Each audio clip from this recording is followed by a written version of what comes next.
I want to know a little bit about your experiences at the Capitol, generally speaking. Yeah.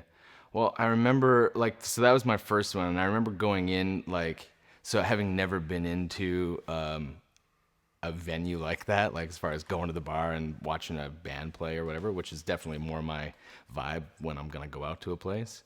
I remember walking in and thinking like, wow, this is really small.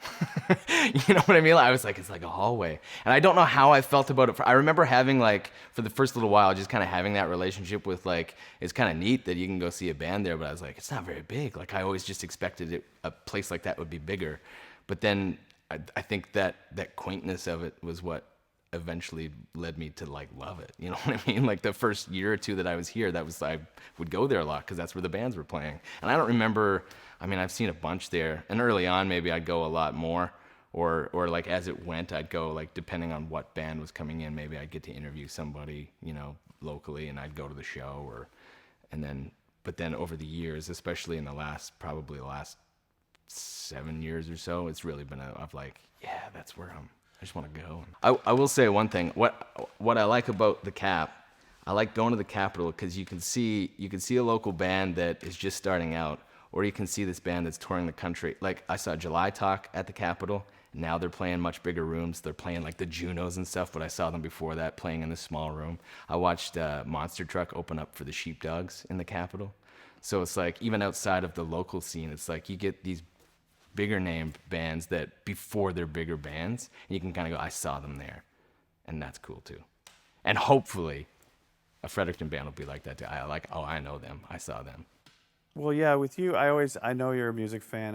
I've known that about you since I've known you, and I think that's totally cool. And we've interviewed Rob for this as well, and both you and Rob are supporters of the local scene. Even though in radio, commercial radio, it's almost impossible to support the local scene. We're not going to talk about that because that's not the point. Sure. But what I do think is the fact that you're a supporter of the scene is really key to it. I was really happy to see you at the show. You were having a good time. You're right up front the whole fucking night, man. Oh yeah, I was like, if I can get a good spot, I'm gonna go there. That's the thing. Like, I always go by myself because like the show starts so late that my wife would never want to go. Even when we were just dating, it would be like, it's too late for me. I'm like, all right, see you later, and I'd go out.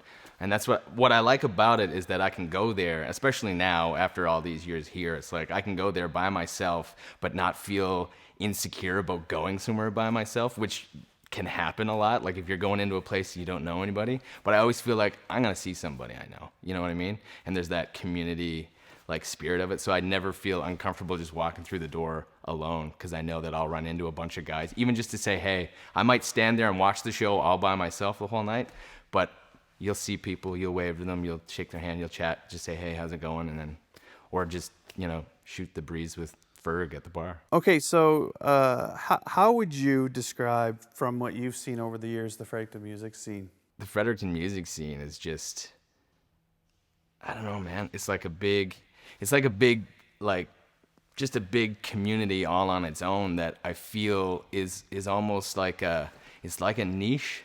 It's like some people don't realize it's there, but it's like if you find it, you're like, this is all happening right here. Like I as a music fan, it's just like some of the music that's coming out of these artists is like, it's incredible. I go, that's here, right here. And maybe I know them. Maybe they're actually friends of mine. And you think, I don't know. It's just, it's bigger than I think people give it credit for. And it's better than people give it credit for. Well, it's true. I think one of the interesting things is if I go down the street, I'm sure, like on a regular day, and just ask people, what's the Fredericton music scene? Yeah. And that's like with this, it's like, I know the ones I know, and I know there's a bunch out there that I'm not even familiar with that hasn't even come across my ears or whatever, that I know is probably awesome. Like that show you did at the market, it was like the hip hop side of things is something that it's not something that I was fully aware of. And I realized that night, I was like, man, like there's some talented guys here. Oh yeah, it's and it's so multifaceted. When you see this doc, you're gonna love it. I'm kind of making it for you. Oh well, specifically for me. Specifically for you, man. Well, it's funny. I am though. I mean, I'm making it for people like us who, like, I think if it wasn't for me working at CHSR, I wouldn't have known. Yeah. Really. That's the nice thing about what you guys were able to really dive into it fully. Well, I took an It's opportunity. something I was envious of, to be honest. Well, you know what? It was an opportunity. Like it was kind of like I had an organization that no one was doing anything with, and I was like, let's do it differently. Yeah. And then you get people like Aaron, and people that can kind of help you make things happen. And Yeah. we did that.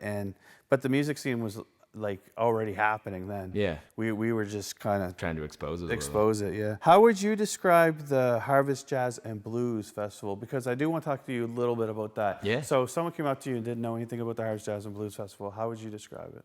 It turns Fredericton into a city, as far as I'm concerned. You shut down the streets and everybody comes out.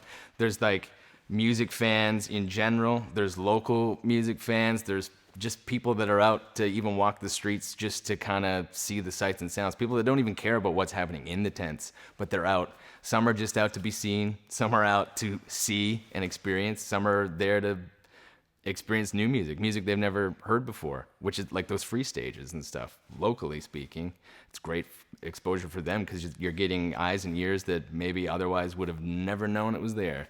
Are you at the Galaxy Rising Star, or have you? I have been. Yeah, I've hosted and judged in the past. I figured you have. It falls on now that I'm on afternoons, I can't make it because it's always like in the afternoon while I'm on the air. But Right. before I took over that role, I had been there 2 or 3 different times. But just saying over for me, I guess I probably started up when you left. So, I mean, going to it when I'm there, every year it's getting bigger and bigger. Yeah. When I first started going there would be like maybe 40 people there, and then it's like 50 every year since, like in the last 5-6 years. Now it's like almost the tent is full in the afternoon. Yeah. Yeah, well, like I remember the showcase being in the evening. I think it was at Dolan's. One of the first ones I remember being. It was like, I think Telfer won that year. Andy Brown was up, I think, for it. But it was like there were, it was in the bar there, and then they've moved it now to actually a tent show that has, like you said, it's growing. Especially for something that happens at like 2 or 3 in the afternoon on like a Thursday or Friday or whatever. It's like the fact that there's more and more people there it's awesome. Now that you're hosting, I've seen you host before. You're a good host. Maybe you could describe to people what it's like, describe for someone a behind-the-scenes perspective of what happens at Harvest Jazz and Blues. There's a lot going on back there, man. Because you've got like people keeping artists happy. You've got people on the production side of it, the camera crews. There's a lot of people in behind, especially the blues tent specifically. That's where I get to do a lot of stuff there. So like for me, I often is just like show up and just kind of wait aside, check in with the stage manager, which after this amount of years, you're familiar enough with them that it's like, hey, I'm here, and then just kind of wait. But I like to watch and observe. People are coming and going, and like as the crowd gets bigger, security's tightening up to make sure people aren't trying to get in behind. But yeah, there's a lot going on. It's a huge production. It's incredible to me that it's as big as it is, considering it started as small as it did. Like Did the you fact go that when it's it grown. was small? No, Oh, yeah, you would've the been first young. year I started would have been the first year I was here. I actually hosted. I didn't even know about it but because of radio, it was like, hey, you're gonna MC this show, and I don't even remember who I introduced that night. It was one of the afterburners. I've pretty much done an afterburner, if not one, both of the nights in the blues tent since 2005. Because that's always been the one that I go to. And there's a little small part of me that is like, man, I would love to just not be up that late. Something like on the Saturday night to not be up until 2-3 in the morning on Harvest. But it's also like a little part of me that is like, that's tradition now. I got to do at least one of those. If it's the Friday or the Saturday, I got to be at that late night show. It's true, though. You're right. The city truly does come alive, and we were shooting it this year and got some great footage. The energy, you almost wish it was like that. I don't know if you want to have it all the time, but at least a few times a year. But that one time a year, though, you're right, it comes alive. It's a great time of year, too, because the weather's like not horrible. It's not too cold, usually not too hot. There's been a few years where it's like downpour or been super humid. Or cold even. Or cold, yeah. But it's usually a pretty good time of year for it. Some of your favorite bands that stuck with you over in years. my time. Easily one of the biggest ones is Motherhood.